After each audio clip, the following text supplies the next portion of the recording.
Hello and welcome to another Handy Dan video.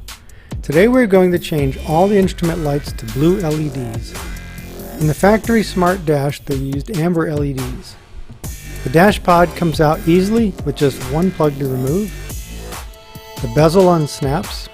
You can unclip the housing sides and then remove the lens. Unsnap the housing at the top and the whole instrument cluster comes out.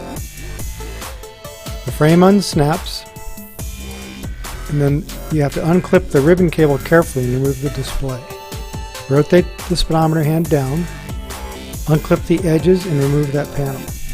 This is a picture from FQ101 and I put a link in the description to this great tutorial site. My OEM dash LEDs had 3 contacts on each side, but my PLCC4 LEDs had 2 bands. So on my circuit board I had to grind away the tracing and cut the center under the LED.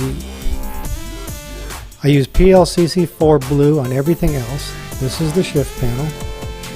The rest of the LEDs are all 2 contact band and fit perfectly.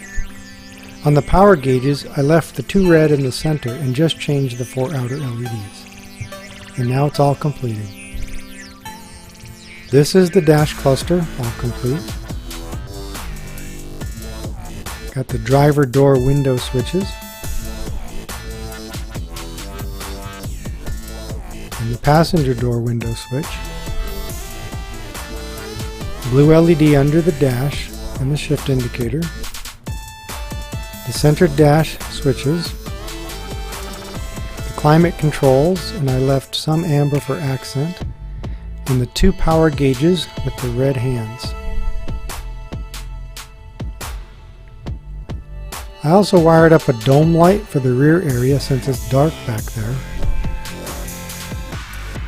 I wired it to the OEM dome light.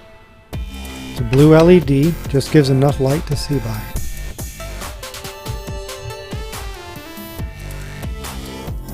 I hope you enjoyed this video.